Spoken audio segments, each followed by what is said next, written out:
जय श्री कृष्णा, जय श्री राधे, जय श्री हरि। आज हम सुनेंगे पुरुषोत्तम मास कथा अध्याय 28। श्री नारायण बोले, चित्रगुप्त धर्मराज के वचनों को सुनकर अपने योद्धाओं से बोले, यह कदर्य प्रथम बहुत समय तक अत्यंत लोभ से ग्रस्त हुआ, बाद में चोरी करना शुरू किया। इसलिए यह प्रथम प्रेत शरीर को प्राप्त कर बाद में वानर शरीर में जाए, तब हम इसको बहुत सी नरक यातनाएं देंगे। हे भट्ट लोग, धर्मराज के गृह में यही कर्म श्रेष्ठ है। इस प्रकार चित्रगुप्त से आज्ञा प्राप्त होने पर भयंकर भट्ट लोगों ने चित्रगुप्त की आज्ञा अनुसार शीघ्र वैसा ही किया और उस ब्राह्मण को पीटते हुए प्रथम प्रेत शरीर में करके फल रहित वन में रखा। वह ब्राह्मण प्रेत योनि को प्राप्त कर उस निर्जन गहन वन में प्यास तृषा से अत्यंत व्याकुल होकर भ्रमण करने लगा। प्रेत योनि में होने वाले दुख को भोग कर बाद में फलों के चोरी करने से होने वाली वानर योनि को गया। सुंदर शीतल जल और छाया तथा फल पुष्प युक्त जम्बू खंड के मनोहर सुंदर कालजोर पर्वत पर वहाँ इंद्र से बनाया हुआ उत्तम कुंड है। मानसरोवर के समान पवित्र, सत्पुरुषों से सेवित, पापों का नाश करने वाला, देवताओं को भी दुर्लभ मृग तीर्थ नाम से प्रसिद्ध था, जिसमें श्राद्ध करने से पितर लोग सद्गति को चले जाते हैं। वहाँ पर देवता लोग दैत्यों के भय से मृग होकर निरंतर निर्भय स्नान करने लगे। इसलिए विद्वान लोग उस कुंड को मृग तीर्थ कहते हैं।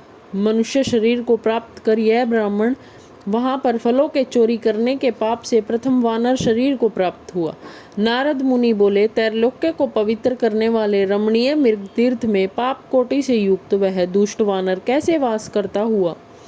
हे नाथ, हे तपोधन, मेरे मन के संदेह को काटो, क्योंकि आपके समान गुरुजनों का अपने शिष्यों को विषय में कभी भी गोप्य नहीं होता। सुत जी बोले, हे विप्रलोग, इस नारद मुनि से प्रेरित होने पर अत्यंत प्रसन्न तपोनिधि नारायण भगवान नारद मुनि का सत्कार करते हुए बोले। श्री नारायण बोले, कोई चित्रकुंडल नाम का महान वैश्य था। पतिव्रत धर्म में परायण तारका नाम की उस वैश्य की स्त्री थी।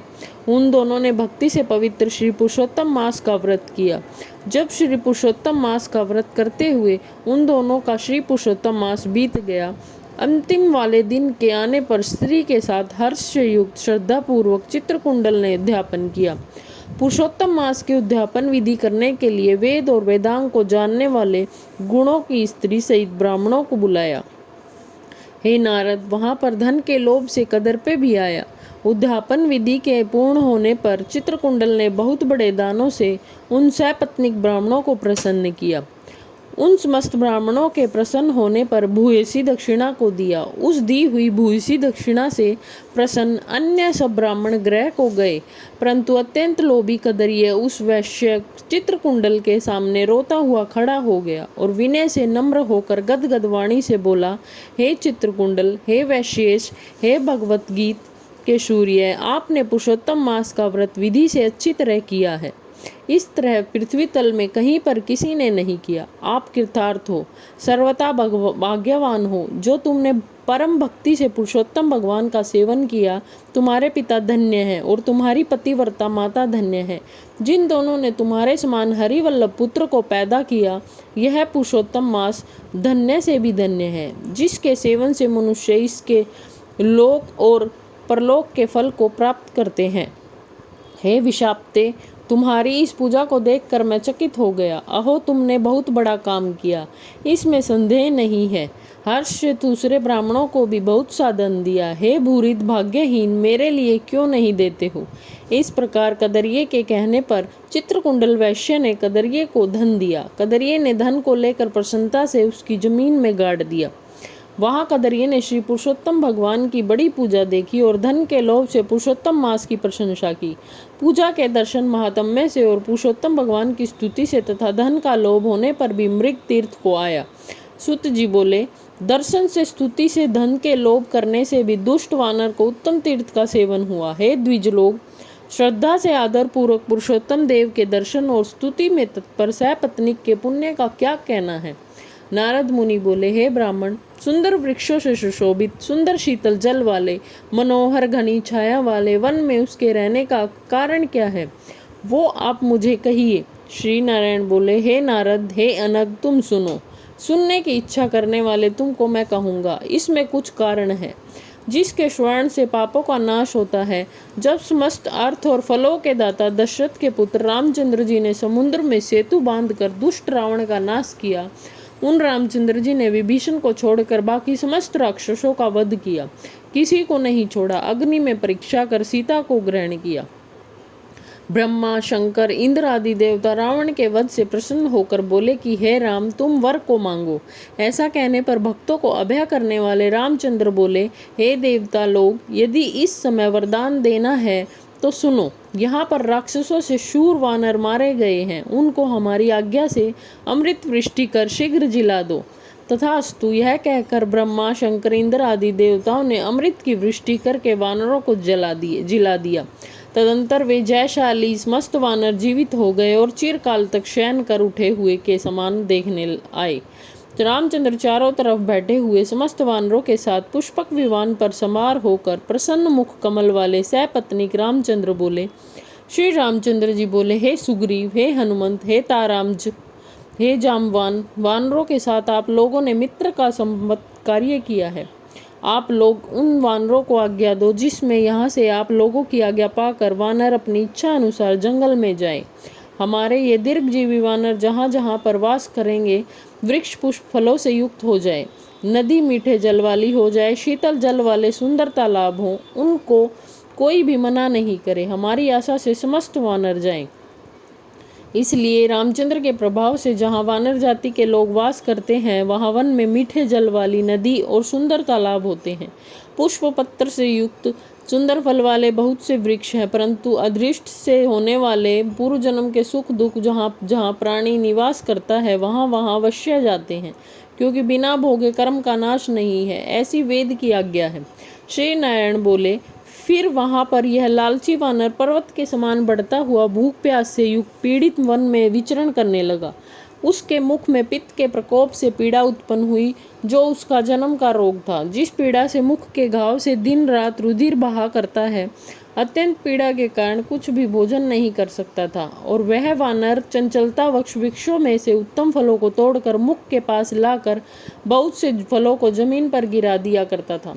वह वानर पीड़ा के कारण कहीं भी एक स्थान पर बैठने में असमर्थ था। एक वृक्ष से दूसरे वृक्ष पर जाता हुआ मृत्यु को सुख देने वाला मानने लगा। किसी समय पृथ्वी पर गिर पड़ा और अत्यंत दुखित और विलाप करने लगा। शरीर के टूट जाने से जलहीन मछली के समान तड़पता हुआ रुदन करने लगा। स्थिर शरीर वाला गलित मुख वाला वह वानर भूख प्यास से पीड़ित हो गया। उसके समस्त दांत मुख रोग से पीड़ित होकर गिर गए। पूर्व जन्म के कृत पाप से इस तरह दुख को प्राप्त हुआ। इस प्रकार नित्य प्रति निराहार रहते हुए वानर को देव योग से श्री पुरुषोत्तम मास आया। उस पुरुषोत्तम मास में भी उसी प्रकार शीतवात आदि से पीड़ित रहा। किसी समय बहुल पक्ष में गहन वन में विचरण करता हुआ प्यासा वानर कुंड के पास पहुंचने पर भी जलपान करने को समर्थ नहीं हुआ। भूख से युक्त भी चपलता से वहां ऊंचे वृक्ष के ऊपर चढ़ गया। एक वृक्ष से दूसरे वृक्ष पर जाते हुए उसके बीच में एक कुंड आ गया। बहुत दिनों से निराहार, स्थिल इंद्रिय और जर्जर शरीर वाला निर्बल स्थिल प्राण वाला कुंड में तटभाग में आया। इस प्रकार 10वीं तिथि से 4 दिन तक वानर को श्री पुरुषोत्तम मास में उस कुंड में लोटपोट करके बीत गए।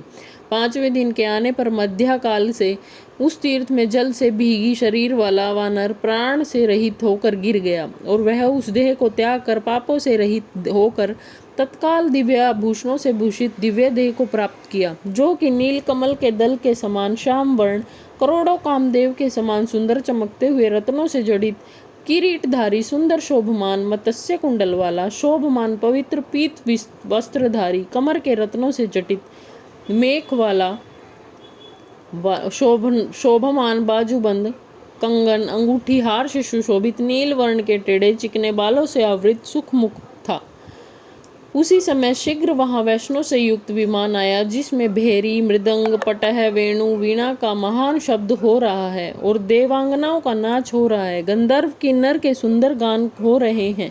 ऐसे उस विमान को महाभाग दिव्य देहधारी वानर देखकर अत्यंत विस्मयी हो प्राप्त कहने लगा कि पातकी, मेरे को यह सुख कैसे हुआ? यह विमान सुख बड़े पुण्य आत्मा को ही उचित होता है।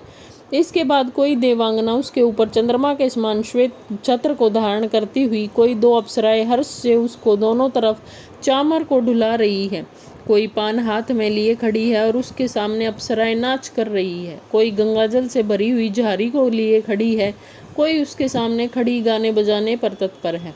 इस प्रकार उस वैभव को देखकर चित्र में बने हुए समान निश्चल हो गया। यह क्या है? मुझ दुष्ट पातकी को किस पुण्य से यह सब प्राप्त हुआ है? मेरा कुछ भी पुण्य नहीं है जिसमें मैं हरि भगवान के परम पद को जाऊं। श्री नारायण बोले। इस प्रकार तर्क करते हुए कदरिये ने सुख का बहुत बड़ा खजाना दिव्य विमान को सामने देखकर आश्चर्य किया।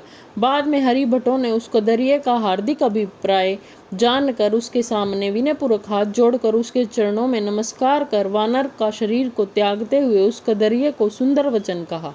इति श्री ब्रह्मनारदीय पुराणे श्री पुरुषोत्तम मास महात्म्ये में अष्टाविंशतो अध्याय समाप्तम। जय श्री हरि।